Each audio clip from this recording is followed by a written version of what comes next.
Hello everyone, welcome to Ashok Academy. ये अपना 18वां lecture है। इसके पहले के अगर लेक्चर नहीं देखे तो वो देख लीजिए। आज का अपना टॉपिक है कंडीशन फॉर मैक्सिमम इफिशियंसी। ठीक है, अपन ने क्या देखा था? इफिशियंसी का formula, efficiency is equal to V2I2 cos phi 2 divided by V2I2 cos phi 2 plus PI, मतलब iron loss plus P copper loss. I अभी के लिए समझ लो कि ओनली सेकेंडरी साइड में क्या हो रहा है, पावर लॉस हो रहा है। ठीक है, I2 स्क्वायर R2 डैश। ठीक है, power loss on secondary side. ये क्या था? अपना इफिशियंसी का फॉर्मूला था। तो देखो, इफिशियंसी का ग्राफ कुछ इस प्रकार आता है। ठीक है, आउटपुट पावर और ये रहती है इफिशियंसी। तो अपन क्या देख रहे हैं? Maximum efficiency. ठीक है, तो at this point efficiency max कब आएगी, ये पॉइंट अपन क्या कर रहे हैं, देख रहे हैं। ठीक है, तो देखो अभी divide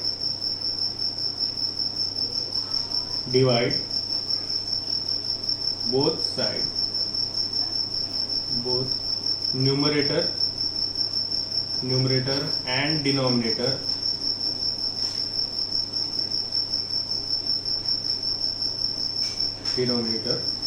by I2।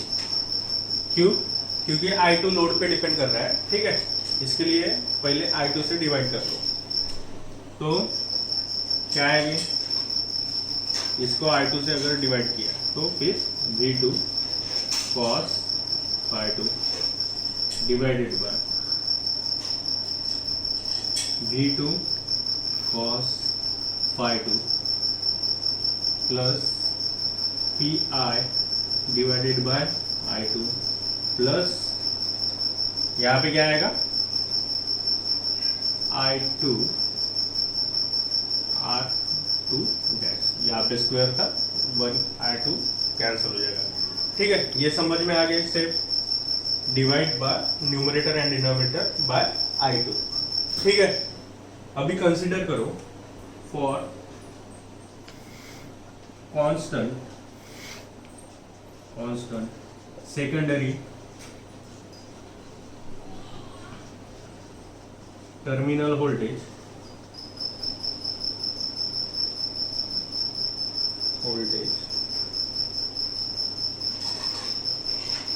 and constant load।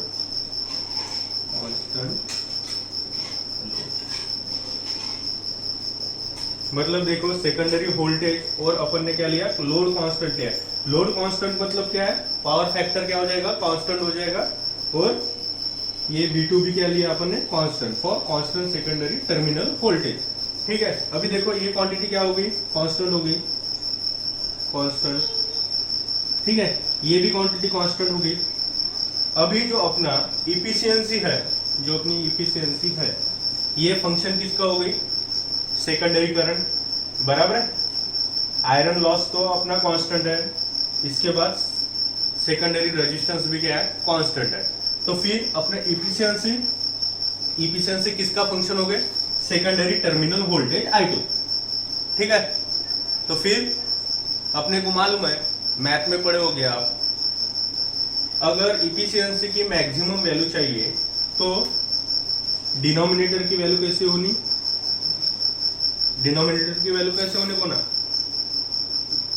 ये अगर मिनिमम मिलेगा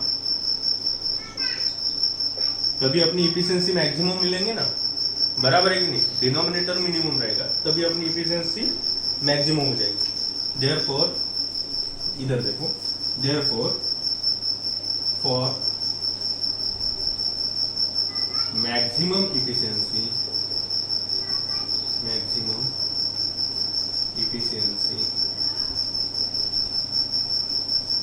इसको 2 नंबर 2 दे दो। ठीक है, for maximum efficiency, denominator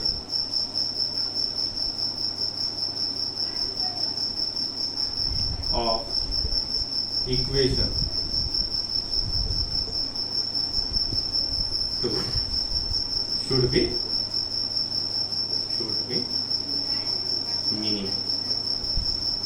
minimum possible. Yes. तो फिर निकालो मिनिमम वैल्यू निकालने के लिए क्या करते हैं अपन, अभी ये सिर्फ किसका फंक्शन रह गया, I2 बराबर है, तो फिर differentiate d by D I2 पूरे डिनोमिनेटर को, ठीक है, V2 cos phi 2 plus pi plus pi by I2 plus I2 square R2 is equal to 0। ये मिनिमम वैल्यू मिलने के लिए ये क्या है, अपन ये प्रोसीजर फॉलो करते हैं, क्या, तो डेरिवेटिव लेते हैं वेरिएबल क्वांटिटी का, ठीक है।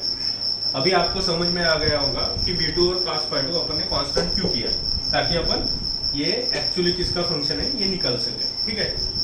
तो देखो अभी V2 cos phi 2 का डेरिवेटिव अपन क्या कर रहे हैं विथ रिस्पेक्ट टू I2, ये क्या है कांस्टेंट क्वांटिटी, और कांस्टेंट क्वांटिटी का डेरिवेटिव क्या आता है 0 plus P I divided by I2, इसको ऐसे लिख सकते हैं I2 raise to minus 1 P I plus, देखो ये क्वांटिटी को अपन ऐसे लिख सकते हैं, तो फिर इसका डेरिवेटिव क्या आएगा d बाय डी I2 क्या आएगा, पी आई कॉन्स्टेंट है, पी आई वैसे की वैसे, I2 डैश का I2 माइनस, ठीक है। फार्मूला तो मालूम है ना आपको, फार्मूला क्या है d by D X to the power n, तो क्या आएगा n x to the power n minus 1, तो यहाँ पे क्या है I2 का पावर माइनस 1 है, माइनस 1 I2 माइनस 1 माइनस 1, मतलब क्या हो गया ये माइनस I2, करेक्ट है। तो अभी इसको अगर डिनोमिनेटर में लिखेंगे इसको क्या लिख सकते हैं अपन, देखो ये हो गया आपका, समझो रफ वर्क, ठीक है, इधर लिखता हूँ 0 प्लस पी आई, क्या हो जाएगा माइनस I2 का स्क्वायर, क्योंकि इसको डिनोमिनेटर में लिख रहे हैं, ठीक है, प्लस सिर्फ I2 का plus R2 dash equal to क्या हो गया 0, बराबर है। तो अभी क्या करो, इसको मल्टीप्लाई बाय I2 स्क्वायर से मल्टीप्लाई कर लो, क्या मिलेगा, यहाँ पे I2 स्क्वायर से मल्टीप्लाई किया तो I2 स्क्वायर और I2 स्क्वायर क्या हो जाएगा, कट हो जाएगा, minus P I plus I2 square R2 dash is equal to 0। इसको इधर लिखो, मैं तो ये क्वांटिटी इधर लेके जाओ, therefore P I is equal to क्या आ गया I2 स्क्वायर R2 डैश, और ये किसका फॉर्मूला है copper loss, therefore P iron loss is equal to P copper loss. ये हो गई आपकी कंडीशन फॉर मैक्सिमम एफिशिएंसी, ठीक है। तो for condition for maximum efficiency in transformer case what we get total iron loss is equal to total power copper loss, ठीक है, iron loss is equal to copper loss, ये क्या हो गई condition हो गई, ठीक है। अभी इसके बाद देखेंगे मैक्सिमम लोड कंडीशन, ठीक है। Now move towards next topic, load at maximum efficiency. जब अपनी इफिशियंसी मैक्सिमम होगी तो देखो अपन ने ग्राफ देखा था,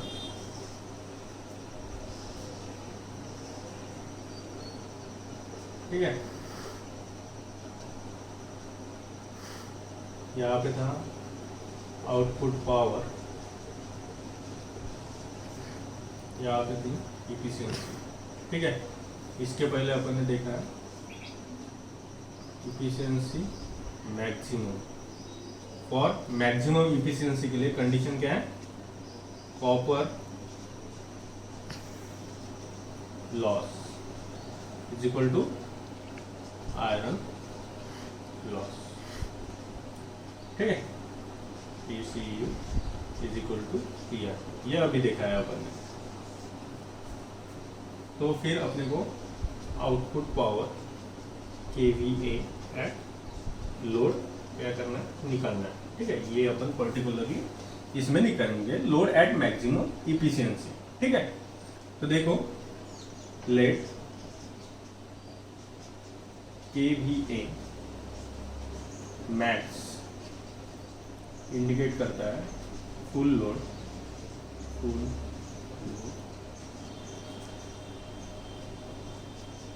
KVA। ठीक है, KVA एट लोड इंडिकेट करता है KVA एट पर्टिकुलर लोड। इसका बोलने का मतलब है KVA मैक्स मतलब क्या है, जब अपना फुल लोड पे ट्रांसफार्मर फुल्ली लोडेड रहेगा तब जो रेटिंग रहेगी KVA रेटिंग, उसको क्या कहेंगे अपन, फुल लोड KVA रेटिंग कहेंगे। और KVA एट पर्टिकुलर लोड मतलब जैसे समझ लो हाफ लोड, 1 क्वाड्रेचर लोड। ठीक है ना, इसको इंडिकेट करेंगे अपन KVA लोड से। ठीक है, तो देखो अभी विथ रिस्पेक्ट टू जैसे जैसे अपना लोड करंट बढ़ेगा वैसे वैसे कॉपर लॉस क्या होंगे, बढ़ेंगे कि कम होंगे। ठीक है, ऑब्वियसली क्या हो रहा है, बढ़ रहे हैं। ठीक है, जैसा जैसा अपना लोड करंट बढ़ रहा है उसी प्रकार KVA लॉसेस क्या हो मतलब कॉपर लॉसेस क्या हो रहे हैं, बढ़ रहे हैं। ठीक है, मतलब as we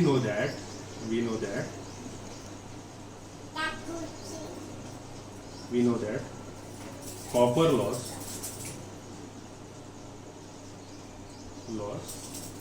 is directly proportional to KVA square। ठीक है, तो देखो एट मैक्सिमम KVA क्या आएगा, P copper loss at full load is equal to, it directly proportional to क्या आएगा, KVA P copper loss at full load it directly proportional to क्या हो जाएगा, KVA मैक्स स्क्वायर। देखो फुल लोड KVA अपन ने किससे इंडिकेट किया है, KVA मैक्स से।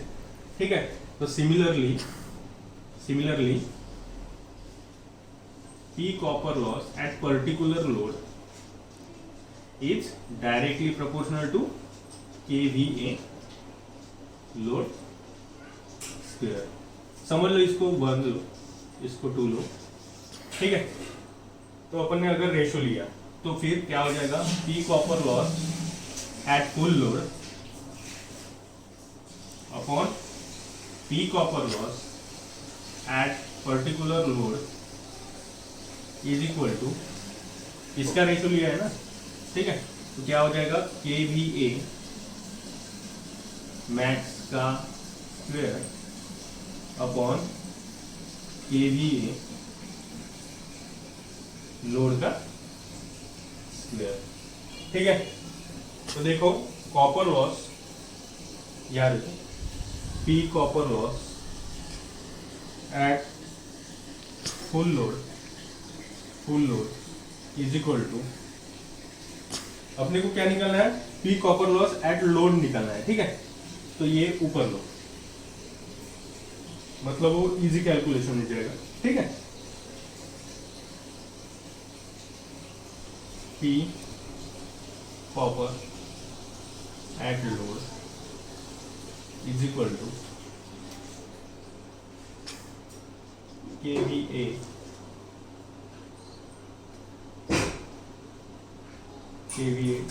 लोड का स्क्वायर अपॉन KVA मैक्स का square into P copper at maximum. ठीक है, बट अपन ने अभी देखा है copper loss is equal to for maximum efficiency, for maximum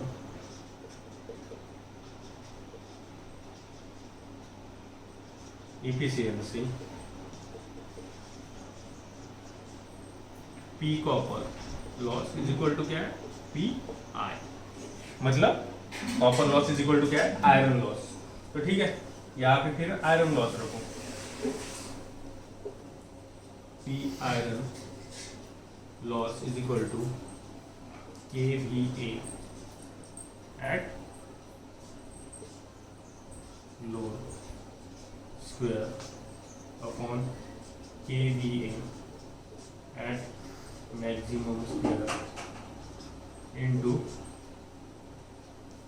P copper loss at full load. ठीक है, अभी अपने को क्या निकालना है, KVA लोड निकालना है। ठीक है, ये क्वांटिटी अपने को निकालनी है KVA लोड। ठीक है, ये यहाँ पे दिख रही है। ठीक है, बाकी सब क्वांटिटी इधर लेके जाओ, PI iron load divided by PCU eight full load. ठीक है, ये यहाँ पे इंटू में, यहाँ पे क्या हो जाएगी, डिनोमिनेटर में चली जाएगी। ठीक है, ये यहाँ डिनोमिनेटर में है, ये क्या हो जाएगा, न्यूमरेटर में चला जाएगा। ठीक है, इंटू KVA मैक्स का स्क्वायर इज इक्वल टू क्या आएगा, KVA लोड का स्क्वायर बराबर KVA लोड का स्क्वायर। तो अभी देखो अपने को क्या चाहिए, KVA लोड, KVA लोड, यहाँ पे स्क्वायर है, अपन ने क्या लिखा है, KVA लोड, मतलब स्क्वायर रूट ले लिया है। ठीक है, तो क्या आएगा, KVA मैक्सिमम मतलब KVA at full load condition, KVA at maximum, इसका भी रूट ले लिया। ठीक है, तो इसको क्या है लिखेंगे अपन, under root PI upon P copper loss at full load. ठीक है, ये हो गई अपनी कंडीशन फॉर मैक्सिमम इफिशियंसी। ठीक है, thank you very much, stay home stay safe.